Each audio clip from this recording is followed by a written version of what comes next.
Next speaker is Sanjay Singh. धन्यवाद मान्यवर, आपने इस अति महत्वपूर्ण विषय पे मुझे अपनी बात कहने का मौका दिया और क्योंकि ये दिल्ली से जुड़ा हुआ बिल है तो मैं आपसे उम्मीद करूंगा कि मेरे ऊपर थोड़ी कृपा आपकी होगी। मैं अपनी बात विस्तार से रखना चाहता हूं। मान्यवर, मैंने आज गृह मंत्री जी से समय सीमित है, कारण तो समय के अंदर बोलिए।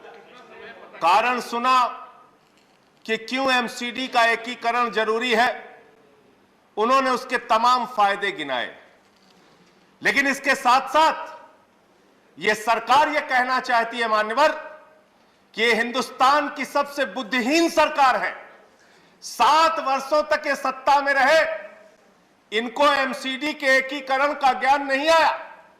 15 साल भारतीय जनता पार्टी एमसीडी में रही, भ्रष्टाचार का गढ़ बना दिया, तब एकीकरण का ज्ञान नहीं आया। जिस दिन चुनाव आयोग ने घोषणा की, संजय जी, चुनाव की तारीखों की घोषणा के लिए, जिस दिन चुनाव आयोग ने चुनाव की घोषणा, I have allowed a point of order. Under what rule? 38. He has used the words buddhihin for the government. These are certainly not acceptable. Government के लिए बुद्धिहीन ये शब्द को हटाया जाए। बुद्धिहीन सरकार अनपार्लियामेंट्री है, इसको रिकॉर्ड से हटाया जाए। बैठ जाओ। If anything unparliamentary, it will be expunged from the record. Please.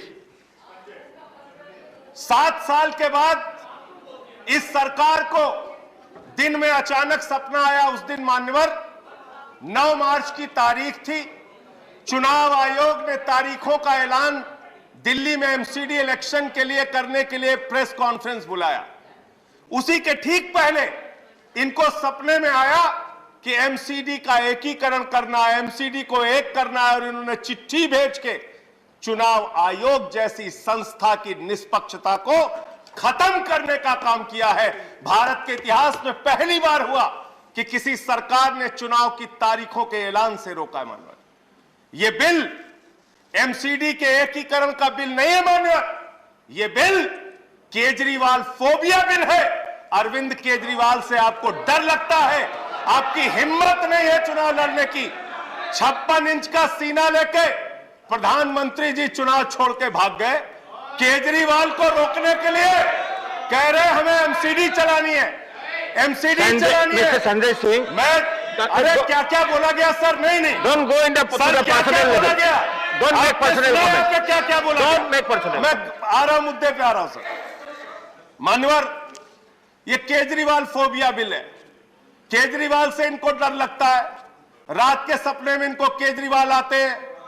चुनाव हारने की गाथा बता रहे थे। गृह मंत्री जी बहुत ध्यान से सुनिएगा, और मैं ऐसा मानता हूं कि वो लोग राजनीति में कायर होते हैं जिनके अंदर सच सुनने का साहस नहीं होता। आपने बहुत अच्छा किया बताया, उत्तर प्रदेश में हमारी जमानतें जब्त हुई। बहुत अच्छा किया बताया आपने कि गोवा में हमारी जमानत जब्त हुई, उत्तराखंड में हुई।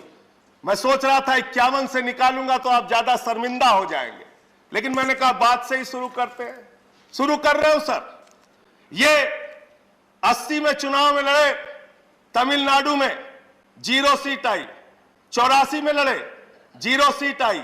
89 में लड़े, 0 सीट आई। 91 में लड़े, 0 सीट आई। 96 में लड़े, 1 सीट आई। 2001 में लड़े, 4 सीट आई। 2006 में लड़े, 0 आई। फिर 2011 में लड़े, 0 आई। 2016 में लड़े, 0 आई। 41 साल, 42 साल to do with the bill. आप बोले बिल पे कितना बोला इन लोगों ने? यहां पे जमानत जब्त की कहानी सुना के बंद करूंगा। साहस रखिए, साहस रखिए। केरल में 82 में 0, 87 में 0, 91 में 0, 96 में 0, 2001 में 0, 2006 में 0, 2011 में 0, 2016 में 0। आपका टाइम खत्म हो चुका है। आपका टाइम इतना ही है और आपका टाइम खत्म हो चुका है। फिर भी आप बोले रहे हैं गलत तरीका है और एक ही बात को रिपीट दिल्ली का बिल है, दिल्ली के बिल पे बोले रिपीट ना करे, दिल्ली के बिल पे बोलिए। यहां ये बताया गया कितने सीटों पे जमानतें जब्त हुई। सर उत्तर प्रदेश सुन लीजिए। हाँ। सर उत्तर प्रदेश सुन लीजिए, 2012 में 10 साल पहले तो ये बिल लोग है चुनाव लड़े, तो दूर 398 उत्तर प्रदेश सीट पे बिल दिल्ली के लिए दिल्ली का बोलिए। गृह मंत्री जी, हिंदुस्तान ही नहीं पूरी दुनिया में आपकी पार्टी का जमानत जब्त कराने का वर्ल्ड रिकॉर्ड है, वर्ल्ड रिकॉर्ड। इतिहास पलटिए और जानिए। और मैं आपको बताता हूं, परम प्रतापी प्रधानमंत्री आदरणीय नरेंद्र मोदी जी पंजाब गए सर प्रचार करने, 73 सीटों पे लड़े ये लोग, 54 सीटों पे वहां इनकी जमानत जब्त हुई। अब एमसीडी बिल पे आता हूं। सर आप खत्म इन्होंने कहा कंक्लूड कीजिए। सौतेली मां, ये गृह मंत्री का शब्द है सर, गृह मंत्री के शब्दों का जवाब नहीं दूंगा सर।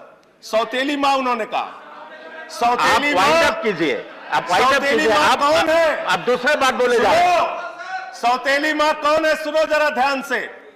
2014-15 में दिल्ली को मिला 325 करोड़, 2015-16 में 325 करोड़, 2016-17 में 325 करोड़, 2017-18 में 325 करोड़, 2018-19 में 325 करोड़, 2019-20 में 325 करोड़।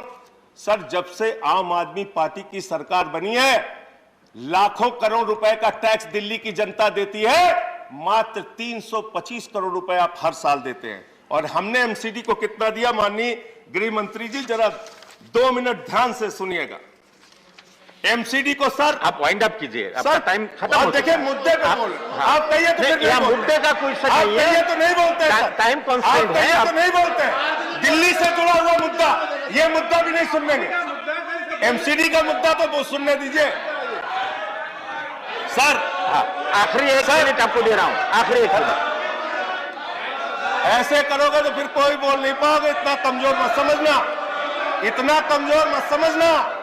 एक आदमी नहीं बोल पाओगे, एक आदमी सदन चलने नहीं पाएगा। ये ठीक बात, कायरता वाले काम मत करो, नहीं कायरता के काम मत करो।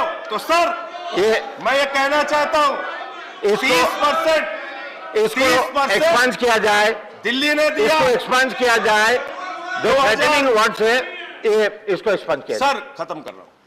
सर हमने इनको 2016-17 में 2700 करोड़ दिया, 2017-18 में 3224 करोड़ दिया, 2018-19 में 3444 करोड़ दिया, 2019-20 में 4756 करोड़ दिया, और इस बार इनको 6000 करोड़ रुपए से ज्यादा धन इनको दिया।